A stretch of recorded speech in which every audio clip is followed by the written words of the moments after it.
Stop. Take a deep breath. Now answer me with complete honesty. How many times have you sabotaged yourself when you were close to achieving what you wanted? How many times have you destroyed your own opportunities because deep down you didn't believe you deserved them? I know it hurts to hear this, but it's exactly this silent self-sabotage that's keeping you trapped. My name is Solomon, and if you give me the next few minutes, I'll show you the secret that lifted me from mediocrity and built everything you see today. Stop worrying. Stop forcing doors that aren't ready to open yet. If this message reached you today, at this exact moment in your life, it wasn't by chance.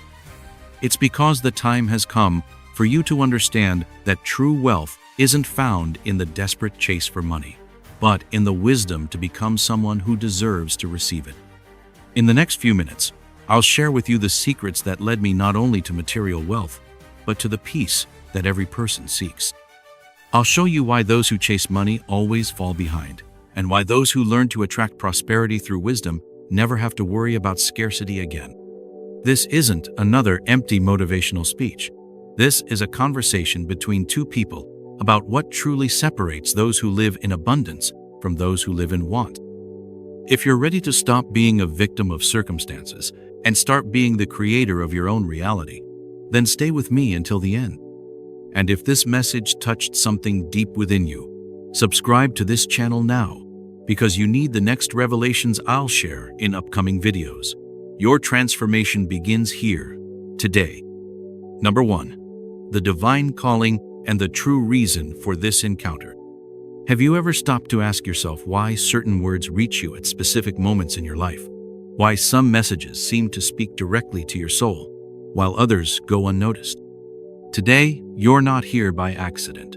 If these words have reached your ears at this exact moment, it's because there's something in your spirit that needs to be awakened. I am Solomon, and I speak to you not as a distant king sitting on a golden throne, but as a man who once had everything imaginable and nearly lost his soul in the process. I've seen wealth build and destroy. I've seen wisdom elevate and foolishness tear down. And I've learned that God doesn't allow certain revelations to come before the right time. Imagine an experienced gardener who knows exactly when each seed should be planted. He doesn't plant roses in winter or wheat in drought. He waits. He observes. Quote, "And when the perfect moment arrives, he acts." This is how God works with revelations in our lives. There's a time for everything under heaven, and if you're here today, it's because your time has come. For years, I thought my wealth was the result only of my intelligent business decisions. I believed my wisdom was my own merit. But on one silent night, when everything I had built seemed empty, I understood a truth that changed everything. I hadn't found wisdom. Wisdom had found me. And it only came when my heart was ready to receive it. You've spent years chasing external things, haven't you? A better job, a bigger house, a more robust bank account. And there's a part of you that's tired of this race, tired of chasing shadows. What you're really seeking isn't money, it's peace. Not success, it's purpose. Not recognition, it's genuine fulfillment. This text is an invitation, not to another magical formula for quick wealth, but to a transformation that goes from your spirit to your wallet. It's a call for you to stop begging for blessings and start becoming worthy of them, to stop pleading for changes and start being the change. The man you are today brought you to where you are. If you want to reach a different place, you need to become a different person. And this transformation begins the moment you recognize that God is speaking to you through these words. I've lived at the height of wealth and in the valley of disillusionment. I've seen kings become beggars in spirit and beggars become kings in character. And I can tell you one thing with absolute certainty. What you're seeking out there is already inside you, waiting to be awakened. If you understand that this encounter wasn't casual, then you're ready for what comes next. Your life is about to change, not because someone will do something for you, but because you're going to discover who you really are. Number 2, the most important choice Solomon ever made. Let me tell you about the moment that defined not only my destiny, but my entire understanding of true prosperity. It was a night unlike any other. God appeared in dreams and made me an offer no man had ever received. Ask for whatever you want me to give you. Stop for a moment and imagine yourself in this situation. The creator of the universe, the one who has power over everything that exists, is offering to fulfill any desire of yours. Anything. Money enough to buy entire nations. Power to conquer all your enemies. Fame that would last forever. Unlimited pleasure. What would you ask for? I was young, had just assumed my father David's throne, and felt the weight of responsibility on my shoulders. Thousands of people depended on my decisions. I could have asked for riches to impress other kings. I could have asked for military power to never fear invasions again. I could have asked for a long life to enjoy all earthly pleasures. But something inside me knew that all these things were temporary, like flowers that bloom in the morning and wither at sunset. So I made a choice that changed everything. I asked for wisdom. Not gold, not revenge against my enemies, not absolute power. I asked for understanding to govern the people well and discern between good and evil. Imagine a thirsty man in the desert who finds two springs, one of sweet, crystal clear water, another of salty, murky water. The fool drinks from the salty water because it glitters more in the sun. The wise man drinks from the sweet water because he knows it's what truly quenches thirst. I chose the spring of wisdom. And you know what happened? God was so pleased with my choice that He not only gave me the wisdom I asked for, but also granted me everything I didn't ask for, riches and honor like no king before or after me ever had.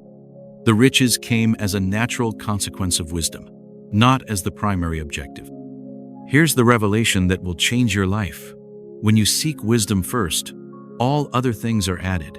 But when you seek other things first, you might even get them, but they become your prison. The wise man attracts wealth because he knows how to manage it. The fool loses wealth because he doesn't know how to keep it. Wisdom isn't just accumulated knowledge. It's the ability to see situations as God sees them. It's understanding the times and knowing when to act. It's discerning between genuine opportunities and disguised traps. It's having the humility to recognize you don't know everything and the courage to seek guidance. When you put wisdom first, it teaches you where to invest, who to do business with, when to speak, and when to be silent, how to treat people, and how to manage resources.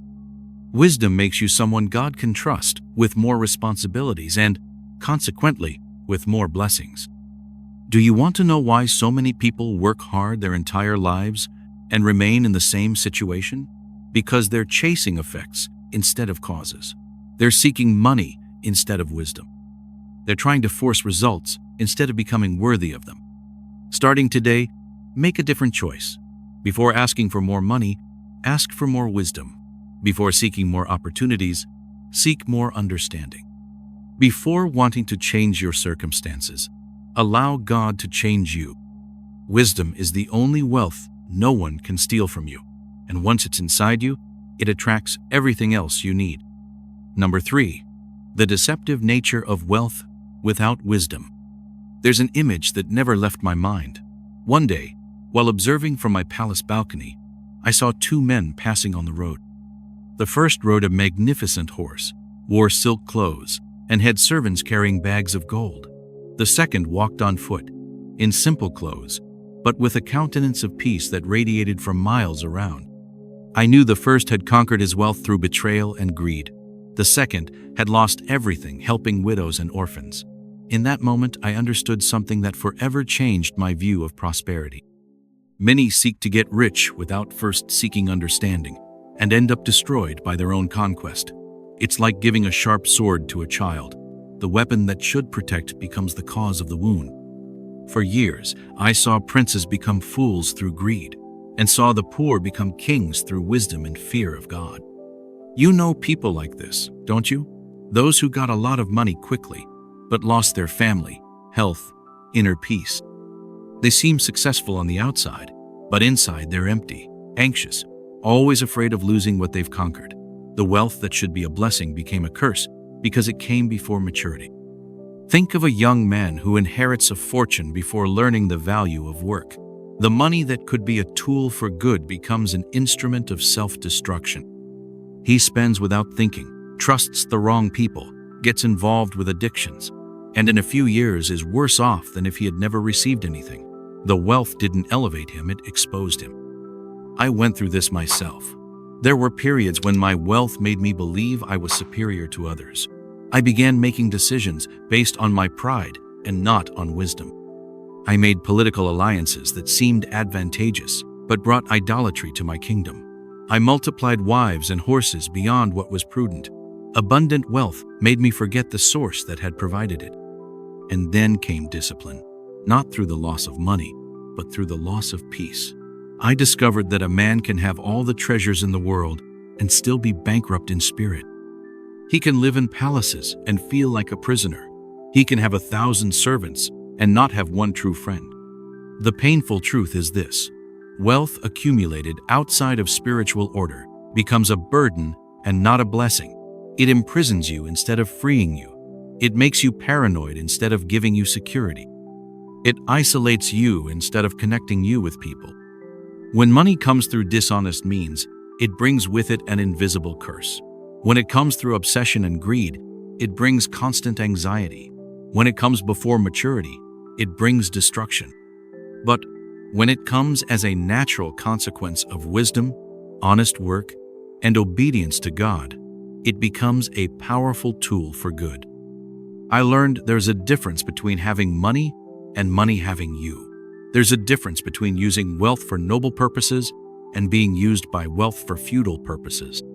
The difference lies in order: wisdom first, wealth second. If you're chasing money without first seeking wisdom, stop. You're building your house on quicksand.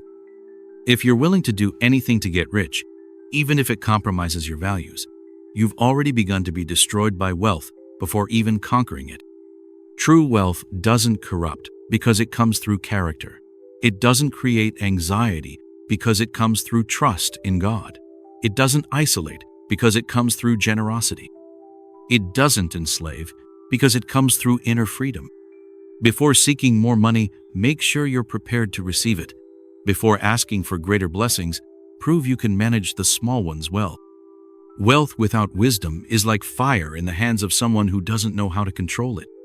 Number 4, the spiritual power of generosity as a code of multiplication.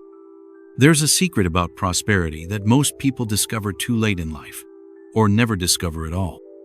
It's a principle that defies all human logic, but operates with mathematical precision in the spiritual realm. I discovered this secret by observing something intriguing. Whenever I gave with purpose and wisdom, I received double. Whenever I withheld out of fear, what I had began to dwindle. Have you ever noticed how some people seem to attract money naturally, while others struggle their whole lives and remain in scarcity? The difference isn't in luck, education, or even effort. The difference lies in understanding a fundamental spiritual principle. Money needs to flow like a river, not be dammed up like a stagnant pond. Think of two pieces of land, one where a flowing river passes, always bringing fresh water and carrying away debris. Another where there's only a stagnant lagoon, which over time becomes muddy and useless. The first land is always fertile and productive. The second becomes sterile and pestilent. This is how money works in our lives. During the first years of my reign, I accumulated wealth with a single objective: security. I wanted to be sure I would never lack anything. I stored gold in vaults, accumulated grain in barns, multiplied herds beyond necessity. And you know what I noticed? The more I stored out of fear, the more insecure I felt. What should have given me peace became a source of anxiety. That's when I began experimenting with something revolutionary. I began to give, not irresponsibly or emotionally, but with wisdom and purpose. I helped widows rebuild their houses. I financed projects that benefited the people. I forgave debts of those going through genuine difficulties, and something supernatural began to happen. Business opportunities began arising from unexpected places. Kings from distant nations came seeking my wisdom, bringing valuable gifts. Merchants offered advantageous partnerships because they trusted my character.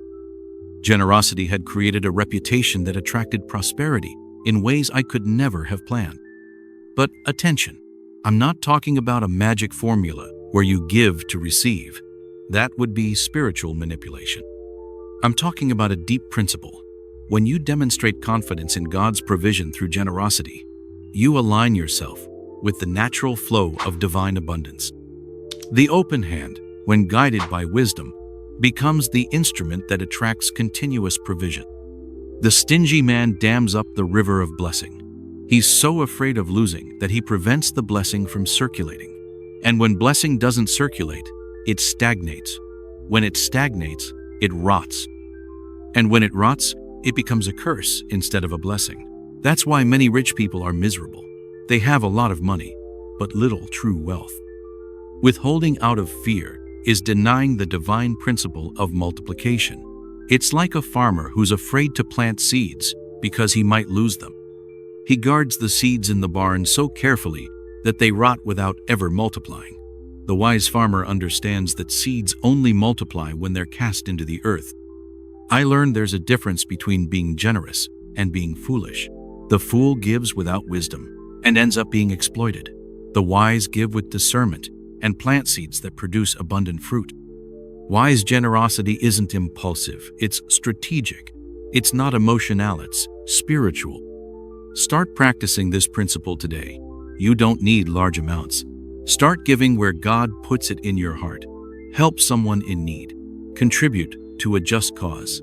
Forgive a small debt. And observe what happens. But remember, true generosity is born from a grateful heart, not a greedy one. It's born from trust in God, not from spiritual manipulation. When you understand this, you'll discover that generosity isn't a sacrifice, it's an investment. And there's no investment that gives greater returns than one blessed by God Himself. The closed hand never receives. The open hand is never empty. Number 5. Solomon's confession about his most costly mistakes.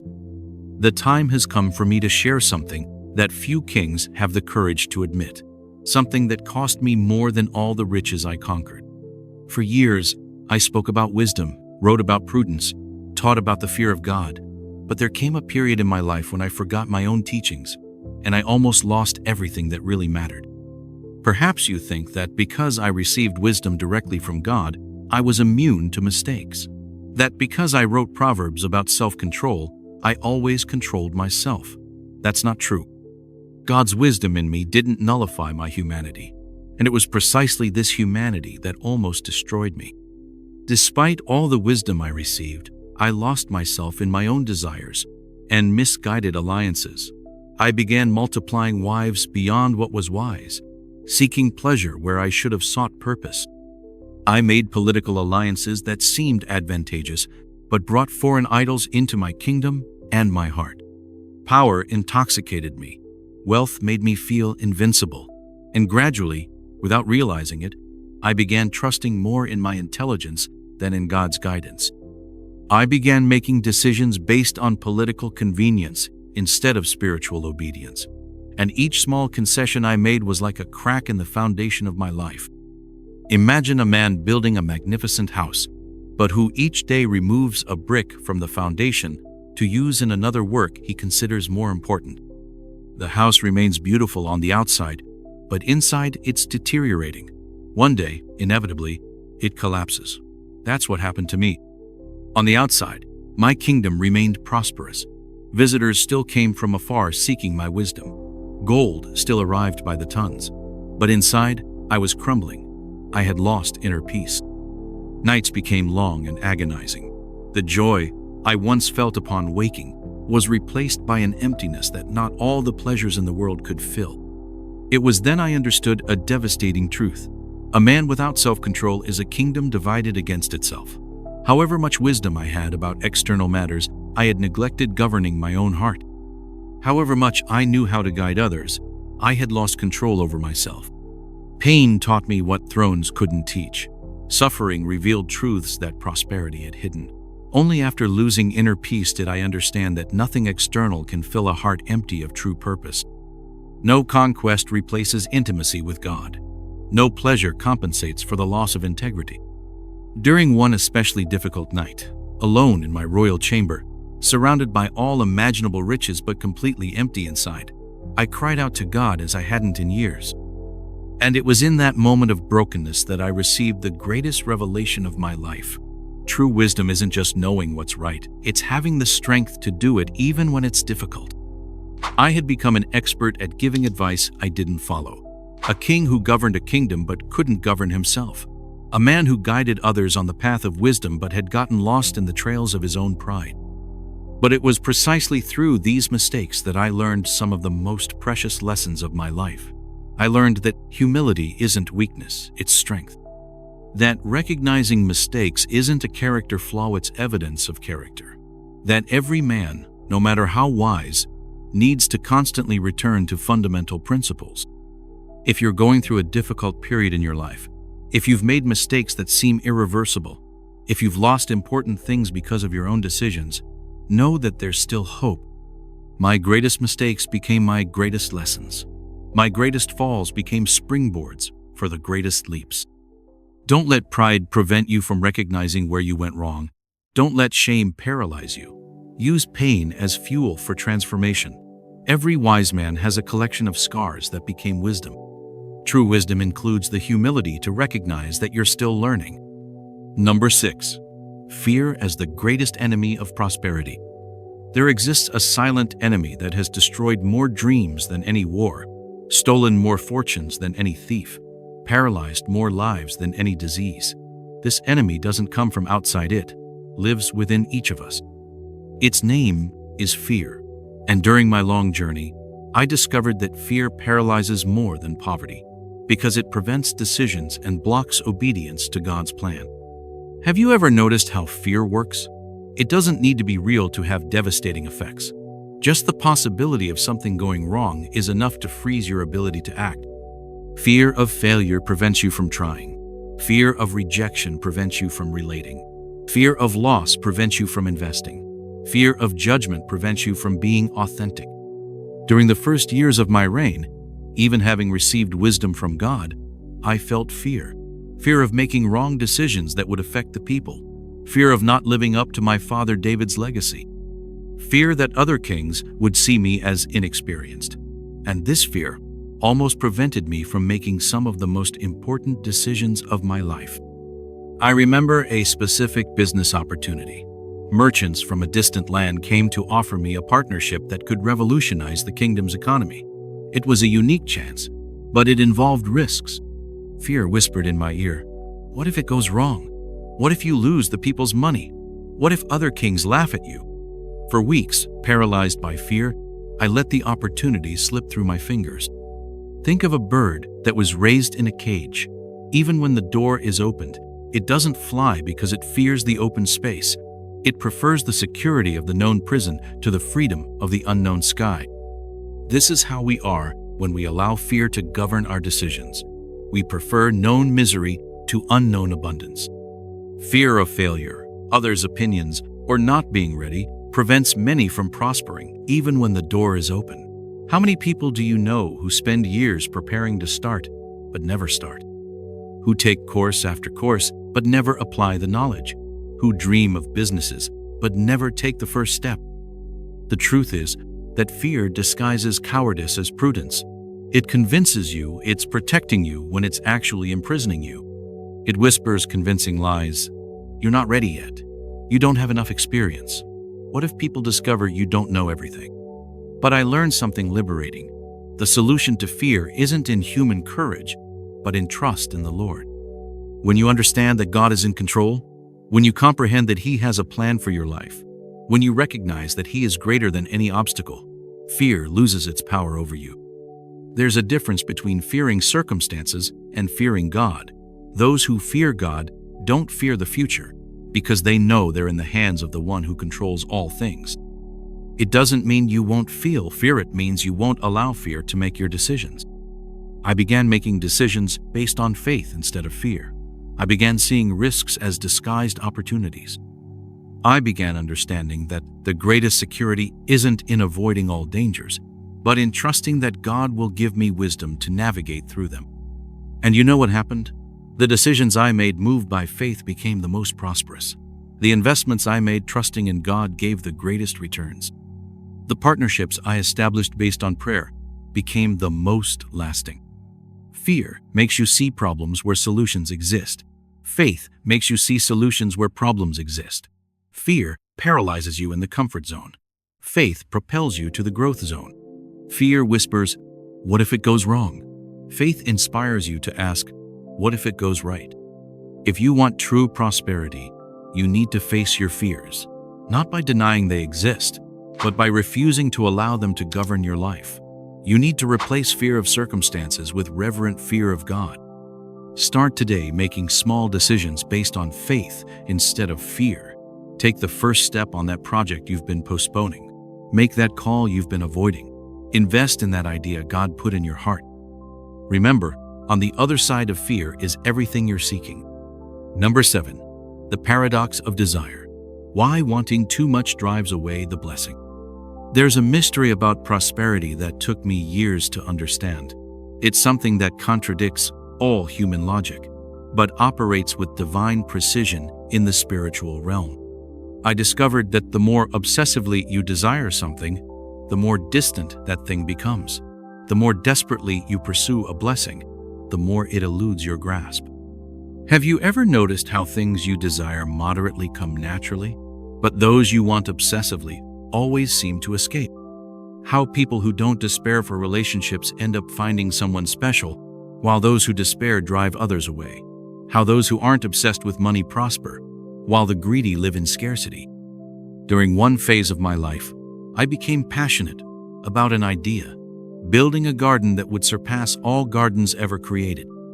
I wanted rare trees from all nations, fountains that defied the laws of nature, flowers that would never wither. This desire became an obsession. I spent fortunes, mobilized armies of gardeners, brought plants from the ends of the earth. But the more I strived, the more frustrated I became. The rare plants died in the new climate. The fountains clogged. The most beautiful flowers lasted only days. I had transformed something that should be pleasurable into a source of torment. The garden that should bring peace became a symbol of my anxiety. Think of a child trying to hold water with their hands. The more force they use, the more water escapes between their fingers. The more they despair to retain, the faster they lose everything.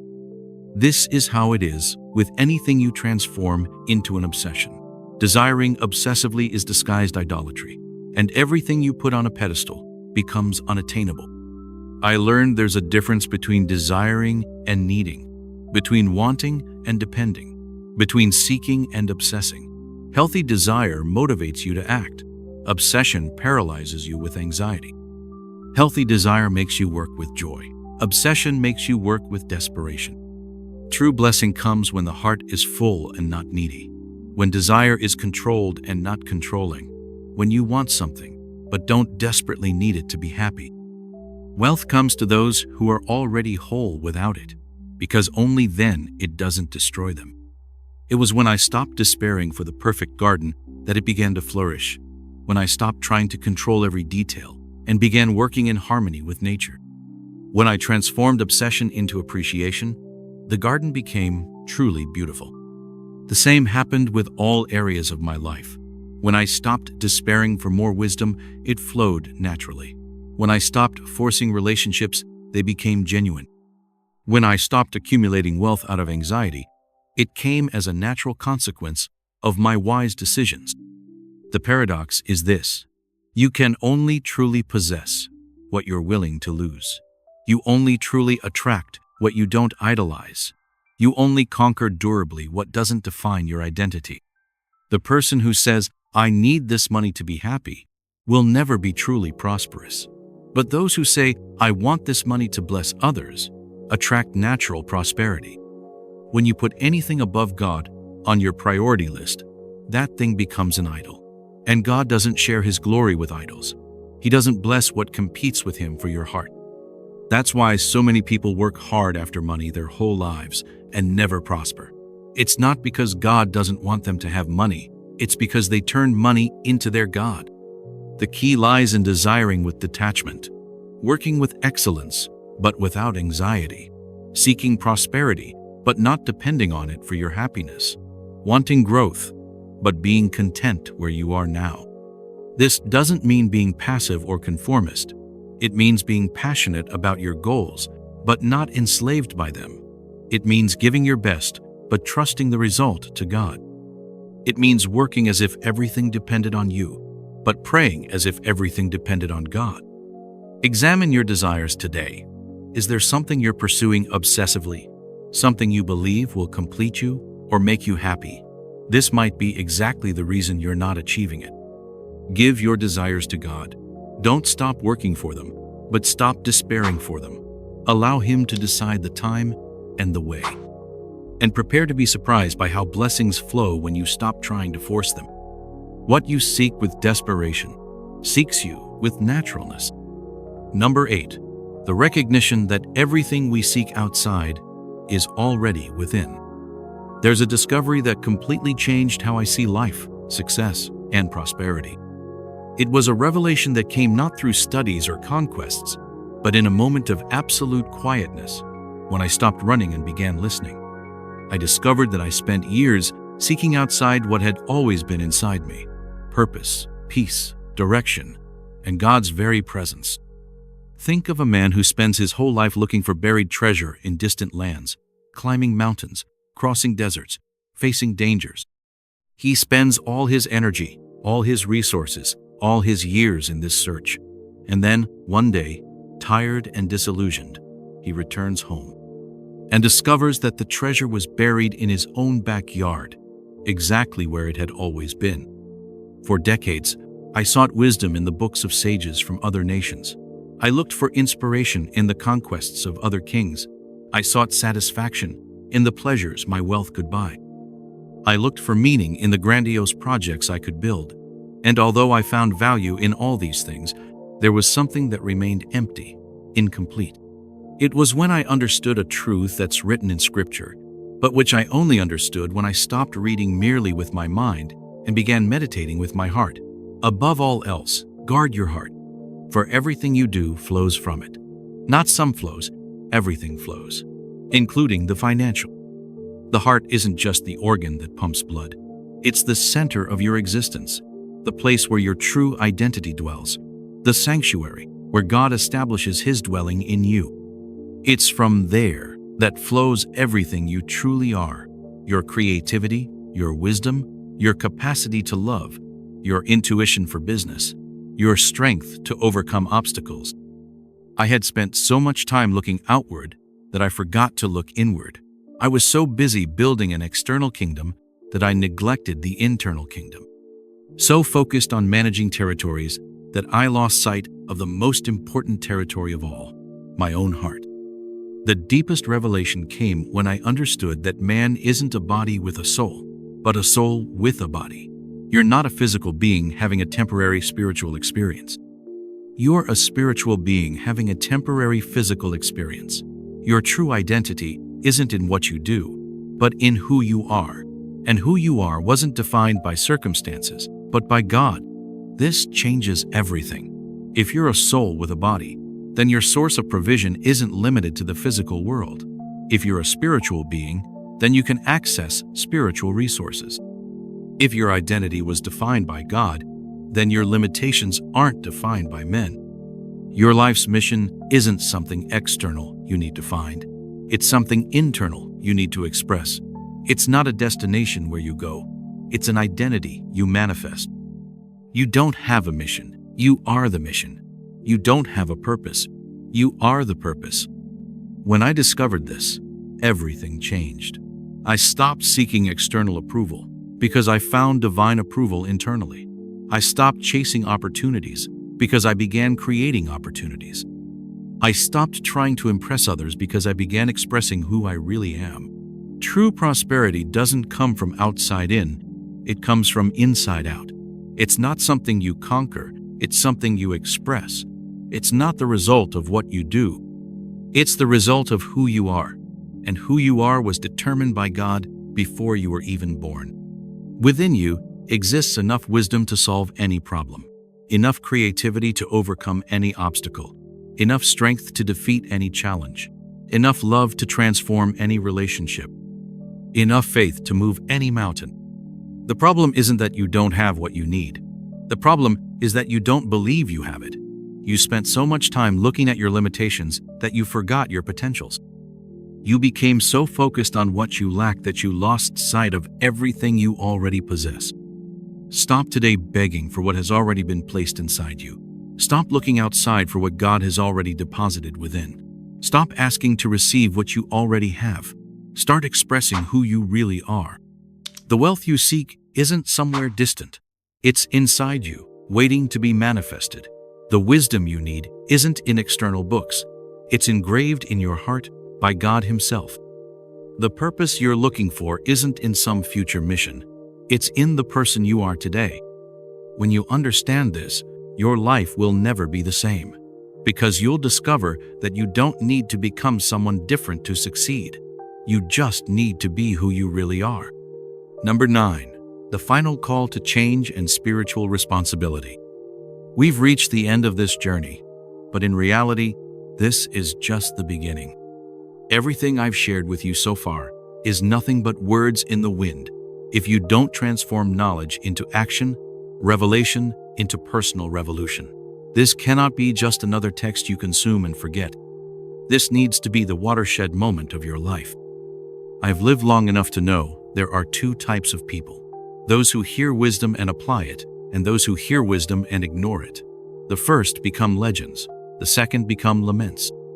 The difference isn't in the amount of knowledge they receive, but in the courage to act based on what they know.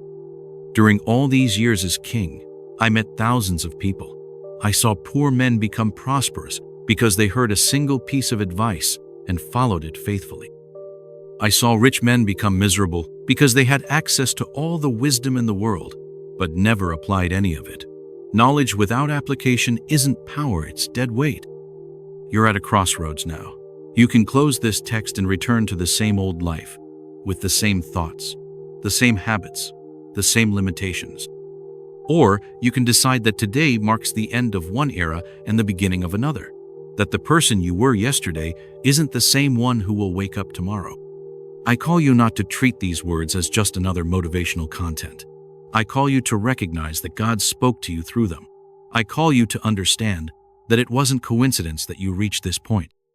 I call you to act like someone who received a divine revelation, because that's exactly what happened. The next step you take will determine how much of God you can carry, not by merit, but by maturity. God isn't waiting for you to become perfect to bless you. He's waiting for you to become responsible with what you've already received. He's not waiting for you to eliminate all flaws. He's waiting for you to demonstrate that you've learned from the lessons. Imagine a father watching two children. One spends all the money he receives irresponsibly, but always comes back asking for more. The other manages every penny well, invests wisely, helps siblings when necessary. Which one will the father trust with the greater inheritance? The answer is obvious. This is how God is with us. Change begins with small decisions that prove wisdom has been heard. It begins when you stop complaining about circumstances and start working to change them. When you stop blaming others for what's wrong in your life and take total responsibility for what's right. When you stop asking for more opportunities and start making better use of the ones you already have. God doesn't deliver riches to those who can't sustain their weight. He doesn't grant authority to those who haven't demonstrated faithfulness in small things. He doesn't reveal greater secrets to those who haven't applied basic truths. But when He sees someone who takes His word seriously, who transforms revelation into transformation, then the heavens open. Start acting differently today. Make a financial decision based on wisdom, not emotion. Forgive someone who hurt you. Help a person in need. Invest in something that will multiply your money long term. Organize your finances. Establish clear goals. Stop spending on frivolities. But above all, guard your heart. Protect your thoughts. Feed your faith. Stay connected with God through prayer and meditation on His Word. Because it's no use gaining the whole world if you lose your soul in the process. I have absolute certainty. If you apply these principles faithfully, your life will change supernaturally. Not because these are magic formulas, but because they are divine principles. Not because I have power to transform your life, but because you do. Not because circumstances will change by themselves, but because you will become someone capable of changing them. The richest man in history isn't me. It's the one who discovered that true wealth isn't measured in gold, but in wisdom. Not in possessions, but in purpose. Not in accumulation, but in legacy. You can be that man. You can be that woman. The choice is yours. The moment is now. May God bless you and make you a blessing to others. And may your life be a living testimony that there are still people who hear wisdom and transform it into abundant life. At this exact moment, something moves within you. It's like a seed that was sleeping in the soil of your heart and now feels the first rays of sun. You may not see it yet, but I can feel it. There's an awakening happening, a silent but powerful transformation, like the dawn that rises slowly but completely changes the landscape. Perhaps you began this moment seeking answers about money, about success, about how to get out of the situation you're in. But now you realize that the real question was never about having more. It was always about being more, not about conquering things, but about becoming someone worthy of them. There's a difference between those who hear and those who listen, between those who consume content and those who absorb wisdom, between those who seek magic formulas and those who accept real transformation. And you, if you've come this far, if you've allowed these words to touch something deep in you, are no longer the same person you were when you started. The path that opens before you isn't an ordinary road. It's a journey of awakening, where each step you take will be guided by wisdom that doesn't come from men, but from the one who knew your purposes before you were born. And if you want to walk this road with someone who has walked these paths before, subscribe to this channel, because this conversation is just beginning. You are no longer who you were yesterday, and tomorrow you'll be even more than you are today. Because when God decides to awaken someone, there's no force in the world that can prevent that transformation. You are that person being awakened. You are the very answer you were seeking.